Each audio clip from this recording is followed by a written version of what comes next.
ខ្ញុំបាទសូមគោរពជំរាបសួរពុកម៉ែបងប្អូនដែលតែងតែនិយមតាមដានវីដេអូតម្រុយឆ្នោតខ្មែរថ្ងៃនេះទី27ខែ3ឆ្នាំ2026មុននឹងមើលតម្រុយឆ្នោតនៅថ្ងៃនេះសូមឲ្យពុកម៉ែបងប្អូនចុច like និងចុច Subscribe ម្នាក់មួយដើម្បីទទួលបានវីដេអូថ្មីៗជារៀងរាល់ថ្ងៃ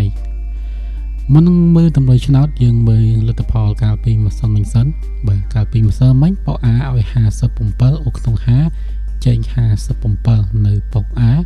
សម្រាប់លេខធំវិញឲ្យ306ចេញ003និង209សម្រាប់វេនទី2វិញ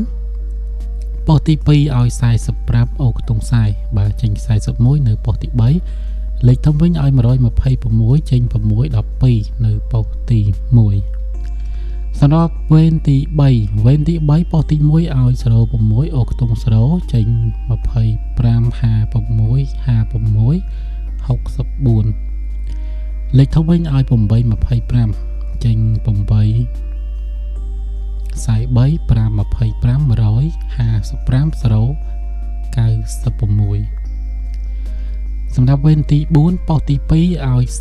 48អូខ្ទង់ខ្សែចេញ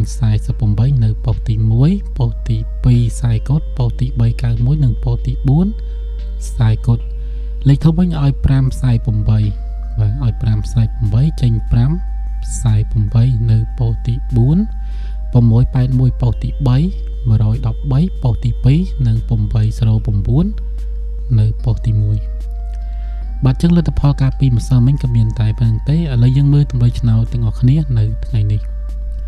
បងប្អូនដែលចូលទស្សនាថ្មីមិនទាន់បានចុច Subscribe កុំភ្លេចចុច Subscribe ម្នាក់មួយដើម្បីទទួលបានវីដេអូថ្មីជារៀងរាល់ថ្ងៃ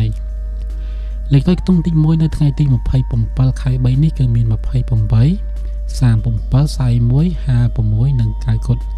លេខធំវិញមាន648 234 620កុដ729 812បាទចឹងពុកម៉ែបងប្អូនឆ្លាញ់ខ្ទង់ណារយកទៅលេងបានហ្នឹងហើយចឹងលេខនេះយើងលេងបានចំនួន5ម៉ោងចាប់ពីម៉ោង 10:35 ដល់ម៉ោង 7:45 នាទីយប់ថ្ងៃនេះមានតែប៉ុណ្្នឹងទេរពាសម្លេងនៃខុសឆ្គងត្រង់ណាសូមមេត្តាជាស្រ័យជួបគ្នាម្ដងទៀតនៅថ្ងៃស្អែកពេលវេលានិងម៉ោងដដែលសូមអរគុណសូមជម្រាបលា